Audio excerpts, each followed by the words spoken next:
Question number 63 है 6 into 2x minus 3/x का whole square plus 7 into 2x minus 3/x minus 20। यहाँ पर हमें एक पोलिनोमियल गिवन है जिसे हमें फैक्टराइज करना है।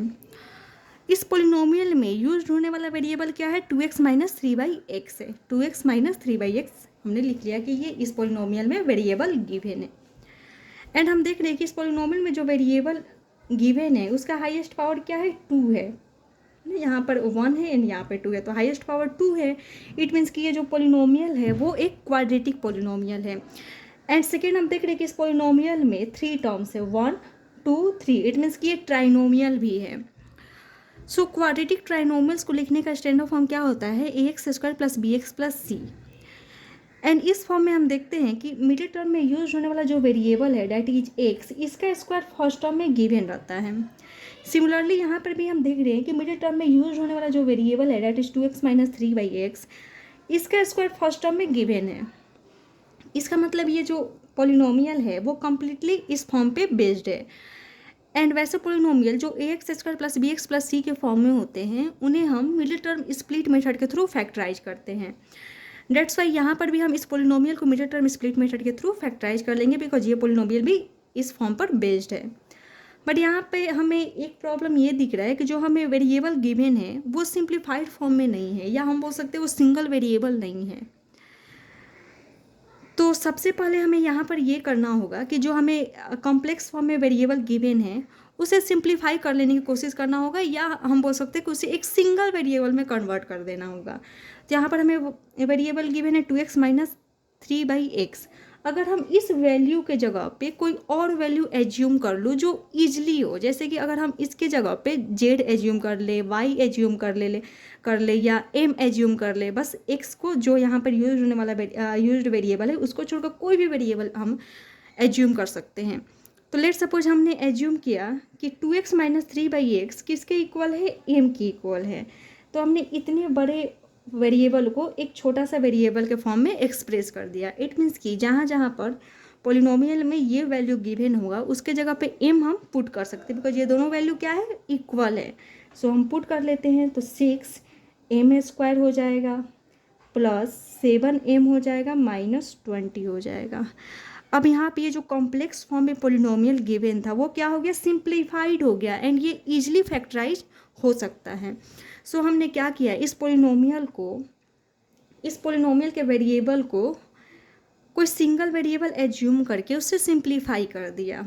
एंड अब ये जो हमें पोलिनोमियल ऑब्टेन्ड हुआ इसे हम फैक्टराइज कर लेते हैं by middle term split method. तो middle term split method means कि हमें मिडिल टर्म वाले नंबर को ब्रेक करना होगा 2 पार्ट्स में। एंड ये दोनों पार्ट्स ऐसे होने चाहिए कि जब हम उन्हें ऐड करें तो मिडिल टर्म वाला ही नंबर है, एंड जब हम मल्टीप्लाई करें तो first term and constant term का प्रोडक्ट है, दैट इज a इंटू सी का प्रोडक्ट है। तो 6 इंटू 20 क्या हो जाएगा, 120 एंड माइनस साइन। एंड 7 को हम जो 2 पार्ट्स में ब्रेक करेंगे वो दोनों पार्ट्स क्या होने चाहिए, ये हम कहाँ पर डिसाइड करते हैं, तो जो प्रोडक्ट आता है उसका हम प्राइम फैक्टराइजेशन करते हैं, देन आफ्टर हम डिसाइड करते हैं कि 2 नंबर्स क्या होंगे। तो यहाँ पर हम प्राइम फैक्टराइजेशन कर लेते हैं, 2 6 जा 12 0, 2 3 जा 6, फिर क्या हो जाएगा 2 1 जा 2, 2 5 जा 10, 3 5 जा 15, 5 1 जा 5। अब ये फैक्टर्स आ गए।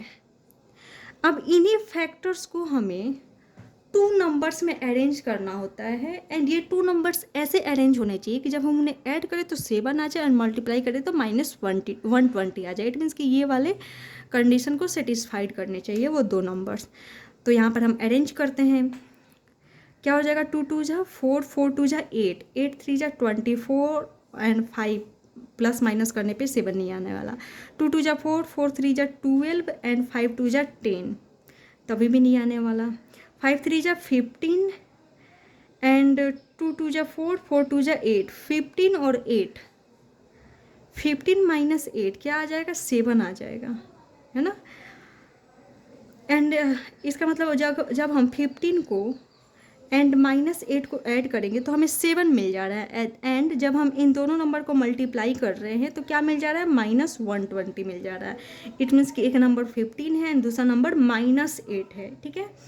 बिकॉज जब हम इन दोनों को मल्टीप्लाई कर रहे हैं तो -120 आ रहा है, ऐड कर रहे हैं तो 7 आ रहा है। तो हमने यहाँ पर ब्रेक कर लिया 7m को, एक 15m पार्ट हो जाएगा एंड दूसरा -8m पार्ट हो जाएगा। तो 7m को हमने ब्रेक कर लिया 2 पार्ट्स में। कौन से पार्ट्स हैं? एक 15m है एंड सेकेंड -8m है, -20। अब यहाँ पे 4 टर्म्स आ गए, 1 2 3 4, तो हम 2 टर्म्स की ग्रुपिंग करेंगे एंड इन दोनों टर्म में क्या कॉमन है? 3 2 6, 3 5 15, इट मीन्स कि 3 कॉमन है एंड यहाँ पर m स्क्वायर है, m है, इट मीन्स कि m कॉमन है। क्या रिमेनिंग हो जाएगा? 2m प्लस 3 5 15, 3 2 6, 3 5 15 रिमेनिंग हो गया। माइनस इन दोनों टर्म में क्या कॉमन है? 4 2 8, 4 5 20, 4 कॉमन है। क्या रिमेनिंग हो जाएगा? 4 2 एंड m भी रिमेनिंग हो जाएगा। माइनस हमने कॉमन ले लिया तो क्या रिमेनिंग क्या हो जाएगा? यहाँ पर माइनस प्लस बन जाएगा, है ना।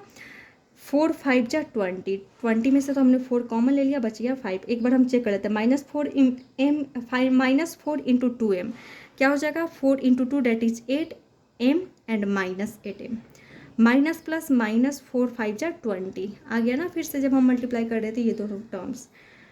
अब ये एक टर्म है नहीं, ये एक टर्म है। इन दोनों टर्म में क्या कॉमन है? 2m प्लस 5 कॉमन है, तो हम 2m प्लस 5 कॉमन ले लेते हैं। क्या रिमेनिंग हो जाएगा? यहाँ पर 3m रिमेनिंग हो जाएगा, यहाँ पर -4 रिमेनिंग हो जाएगा। अब m के जगह पे हम वैल्यू को पुट कर देते हैं। m क्या है? 2x - 3/x है ना, प्लस 5। ये एक फैक्टर है एंड ये एक फैक्टर है। तो इस फैक्टर में हमने m के जगह पे क्या पुट कर दिया? 2x - 3/x। तो 2m plus 5 into 3m -4। Simplify कर लेते हैं, 2 2 4x -3 2 6/x plus 5, 3 2 6x -3 3 9/x -4। इसे हमने इन दोनों टर्म से मल्टीप्लाई किया एंड इसे वैसे लिख दिया। अभी पॉलिनोमियल फैक्टराइज हो गया।